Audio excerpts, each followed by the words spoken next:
this. So I'm gonna talk a bit about creativity and the creative nature of God, and then I'm going to share a couple of songs that I've written, and sort of I'll give a little bit of an intro to them and what the inspiration behind them was.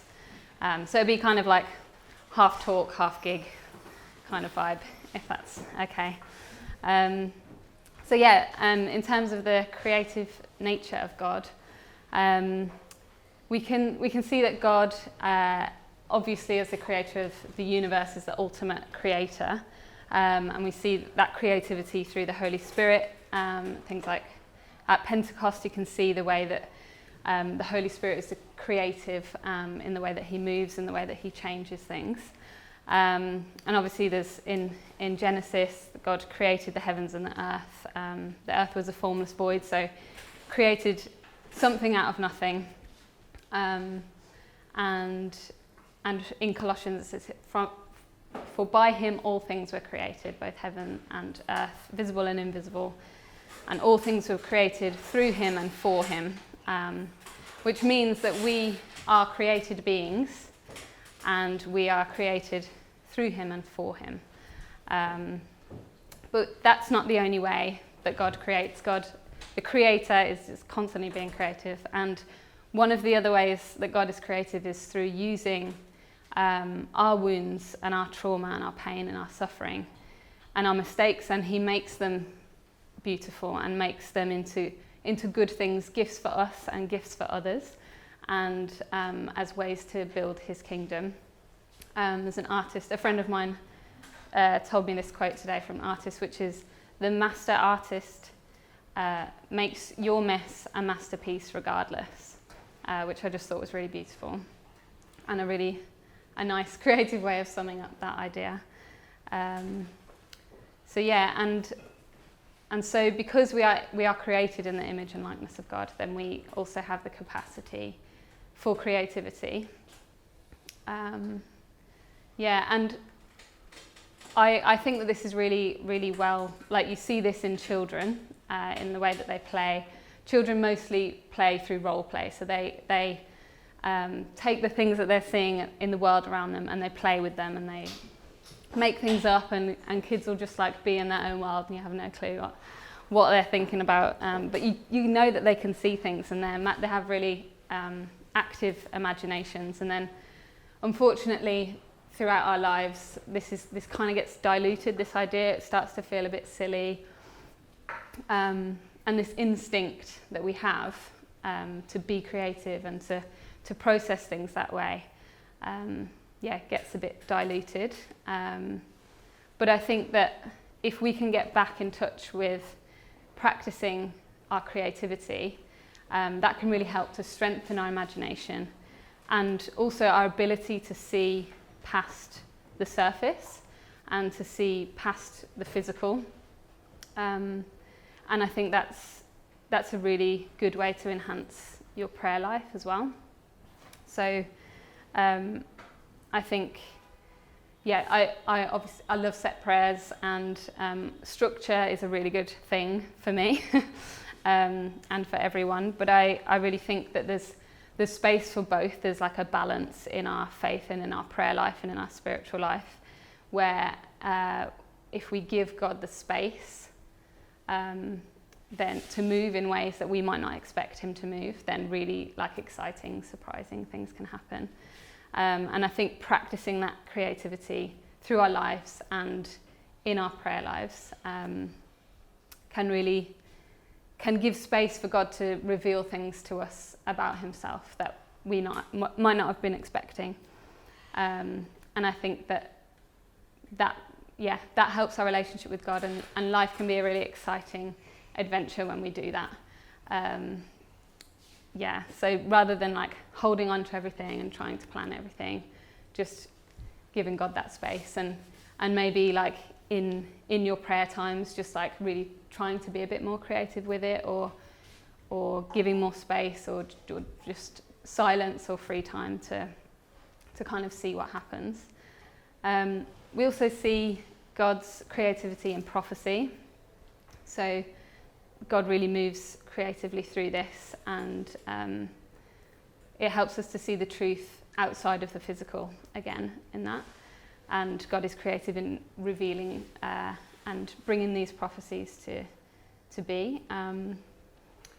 And yeah, so I think with all of us, there's a unique way that God wants to speak to the world through you, and a unique way that God wants to show his glory through you.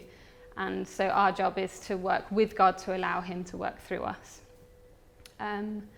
There's a beautiful part of the letter to artists from John Paul II, which I was reading today, where he calls artists are those passionately dedicated to the search for new epiphanies of beauty. And I just thought that was really interesting in terms of like co-creating with God, because it's not so like a poet. The things that the poet's saying, so all of any poet, the things that they're writing aren't true because they write them. They are true, and they have been revealed to the poet, and they are expressing them. So it's an epiphany of beauty. And so truth, beauty and goodness and ways that we see God can be seen in art, but they remind us of things that we already know in our hearts to be true.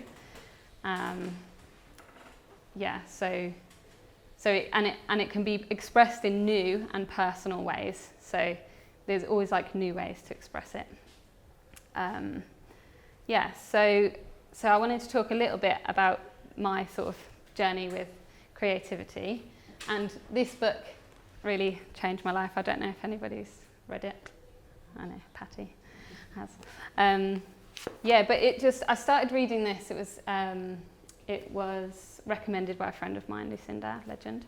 And it just really took the pressure off me as like an artist or a songwriter or a creator or whatever. That it wasn't about me. It was not about like how hard can I work to create something.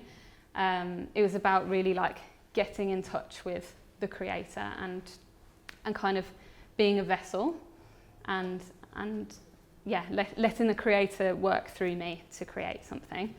And kind of really since I have been familiar with this book, I've really enjoyed the creative process so much more. And so the book talks about things that can block our creativity, and some of those are like our own negative core beliefs, and some of those can be other people kind of speaking things into our lives.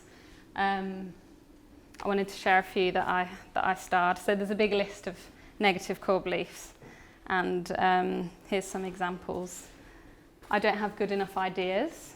So some of us might think that we can't be artists because my ideas aren't good enough. If I do bad work and I don't know it, I'll look like a fool. I'll never have any real money. It's too late if I haven't become a fully functioning artist yet. I never will. And there's a huge list that like so many of us I'm sure can relate to so many of these. And so this book really encourages you to kind of change those negative core beliefs into positive beliefs and to just like really have fun with it. And so, I think that's kind of a bit about my understanding and journey with creativity. So I will share a few songs with you, if that's okay.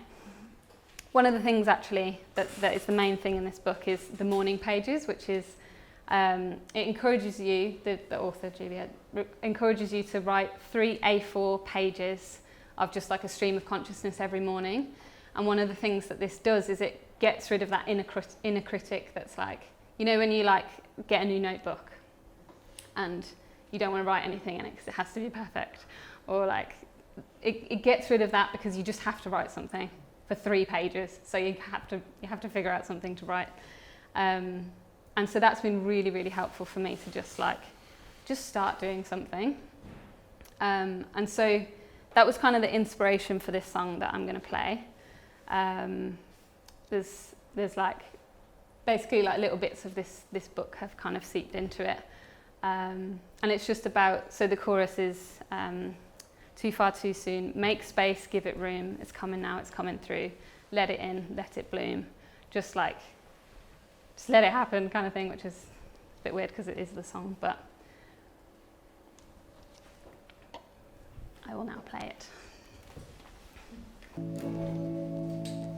Okay.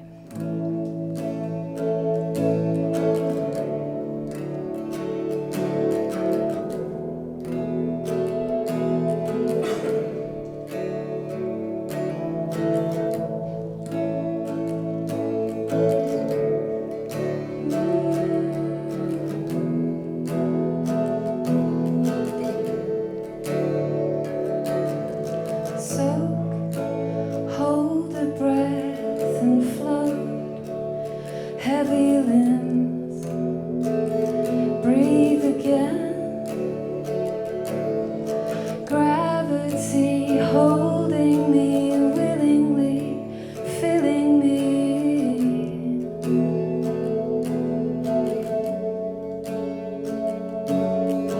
Wait for it to arrive. To my surprise, it's in my eyes. It's in yours too.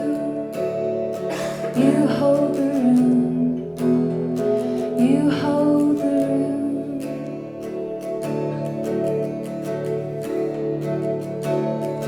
Too far, too soon. Make space.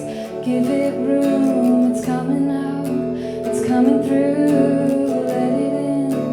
Let it bloom. Too far, too soon. Make space. Give it room. It's coming out. It's coming through. Let it in. Let it bloom.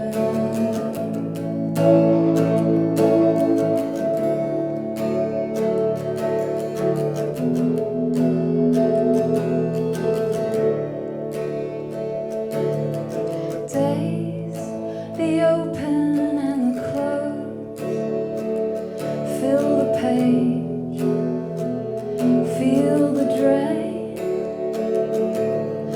Morning slow, simple flow, like it knows something that I don't.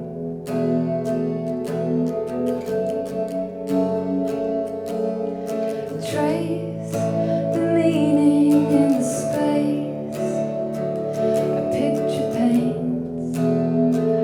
It's not a waste. It's in yours too. You hold the room. You hold the room.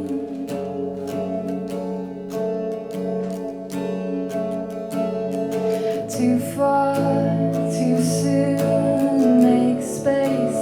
Give it room. It's coming out. It's coming through. Let it in. Let it bloom. Too far, too soon. Make space. Give it room. It's coming out. It's coming through. Let it in. Let it bloom.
So I'm going to play another one, and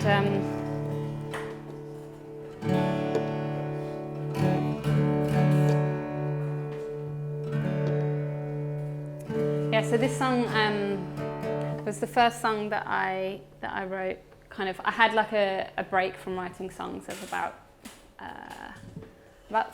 3 years, because I just kind of decided to leave it behind, and then I wrote this song when kind of the first lockdown happened, and I just like had lots of time and needed to do something with all of these things going on in my head. So yeah, it was kind of, this song is about that kind of the confusion of like the first lockdown when it first happened, and there was sort of like, there's one of the lyrics in it is, apart, the race is running now, where is the start, the gun's too loud. Just like it was a race, like everyone was kind of comparing themselves to each other, and how productive are you being and what are you doing, and just kind of trying to capture that kind of confusion. Yeah, this is it.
Thank you very much. That's the first time I've ever played those songs live, so thank you for being.